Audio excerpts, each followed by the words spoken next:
All right, you guys. Thank you for being here. Thank you for supporting the channel. Thank you for liking and sharing my videos. We're catching traction, man. We're catching traction. The movement can't be stopped, you know. You got to go out there and help out society in whatever way you can. And by doing what we're doing now, that's exactly how we're going to accomplish our mission, you know. Go out there and make the world a better place the way we know how to do it, you know. We don't follow a technique. We don't follow a plan. We're not being told what to do. We better the world by bettering ourselves first. And then everything else follows and falls into place. With that being said, let's get into the topic of today's discussion.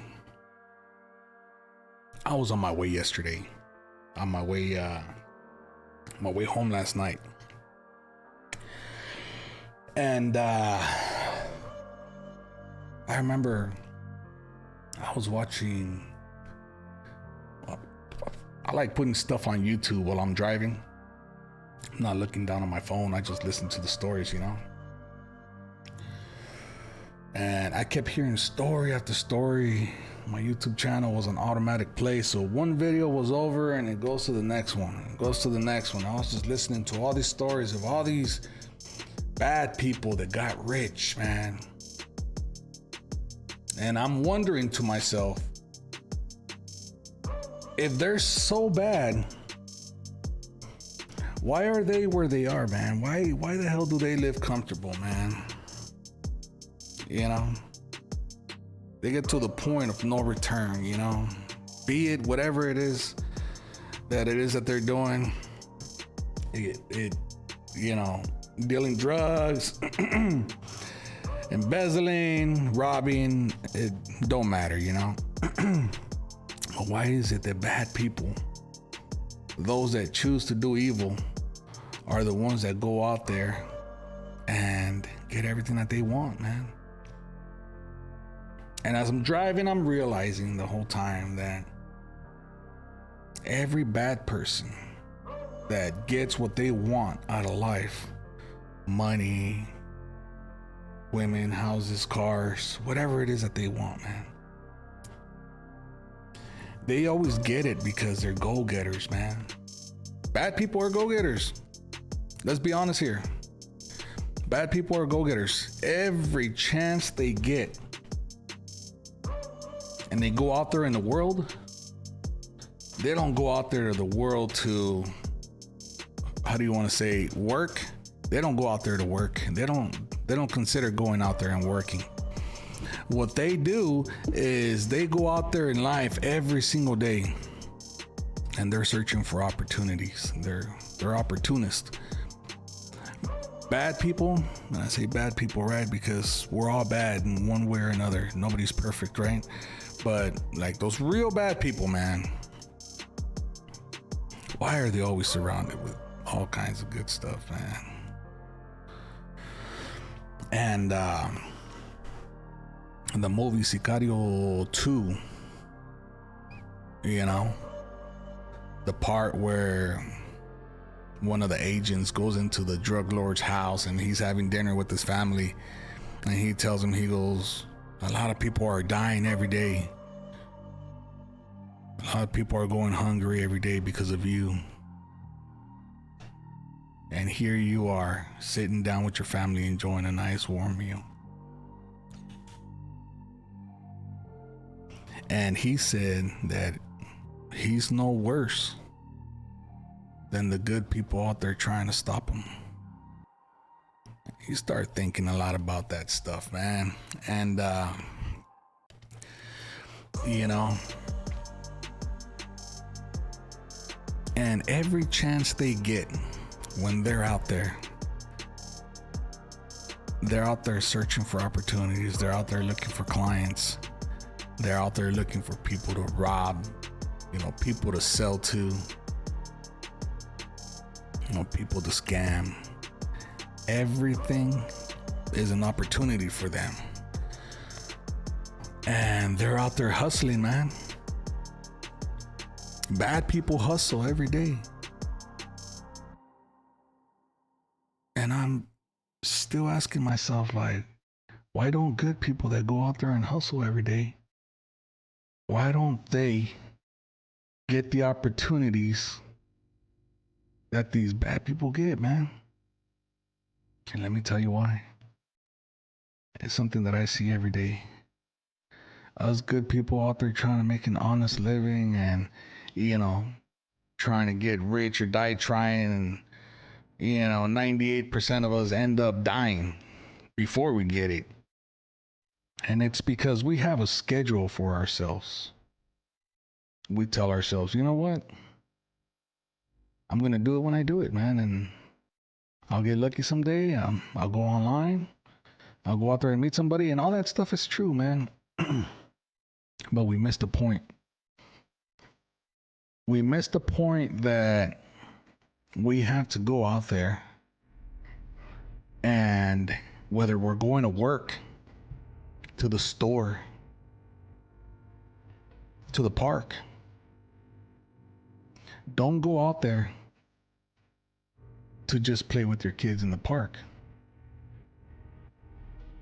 Don't just go to the store and buy what you need. Don't just go to work and do what you have to do. Look for opportunities while you're doing what you're supposed to be doing. Expect those opportunities. Get yourself out there, man. Observe the world.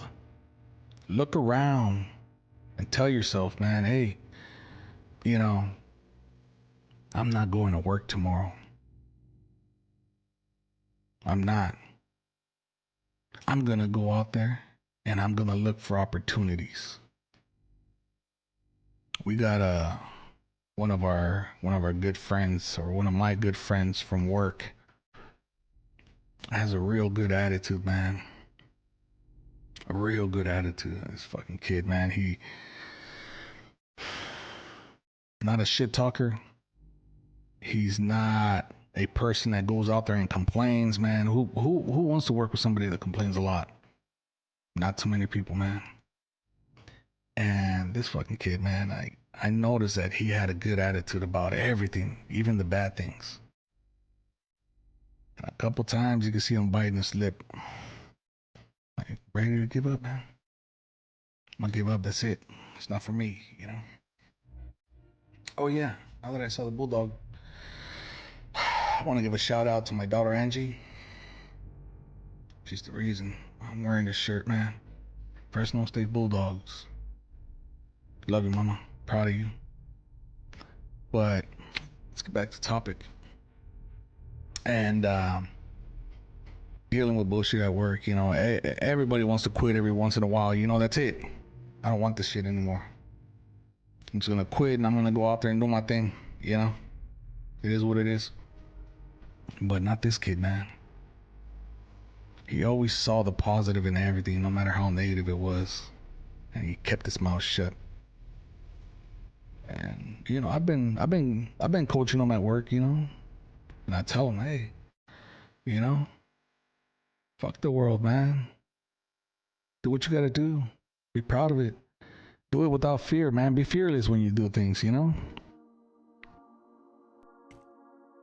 And he's a laborer. He's a laborer. Who wants to be picking up trash all day? Twigs and sticks. And I started coaching him, man. I said, there's nothing that you're doing right now that I haven't done in the past. You know what I'm saying? And eventually he was trying to make a pile of trash bigger than the day before. And he wasn't concentrating on work. He was just finding things to distract him throughout the day. And at first, I started telling him, hey, you know what? You could be at home in your backyard picking up trash for free, or you could be here at work getting paid to do it, man. Be grateful for what you have. Be grateful for the opportunity that you have, because a lot of people have it bad right now, man, and you're good. You know what I'm saying? So, he started he maintained his good attitude. And little by little, I've been getting him on the equipment. So one day I told him, hey, get on the skip loader, man. I don't know how to use it. So I'll go over there. Up, down, dump. Up. Forward, back, neutral, brake pedal, brakes. Don't fuck it up. And my boss was right there, man, when I taught him, just looking at us.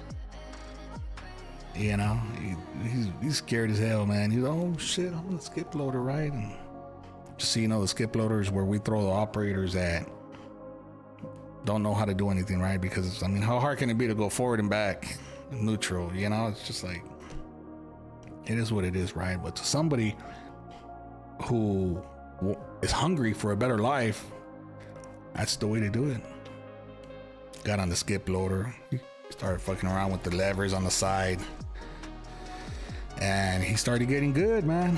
One day I got a phone call from the veterans. I was on a compactor. I was helping out with the compactor, and I got off the compactor and I told him, hey, Molina. Oh fuck, I said his name. It is what it is, man. You know who you are. I said, hey bro, get on the compactor, man. His eyes were like, what? I said, look bro, just keep the blade up. Forward, neutral, reverse, gas pedal, brake pedal, man. Stay away from the edges. I said, I gotta go take this phone call. Oh, all right. Scared shitless, man. He smelled like caca that day getting out of work, man. He shit his pants. I think literally. But he went out there and he did it, man. He got over his fears. And he was working that damn compactor a lot better than I've seen a lot of these veterans who have been on it for years. And all it took was 3 days. Got over his fear. You know what I'm saying? But I started telling him, hey, a few days ago, man, you were just picking up twigs, man. The opportunity came up to do better and to help out everybody. You jumped on the skip loader, man, on the Fergie. Another opportunity came up. There was nobody to step up, man, and you stepped up.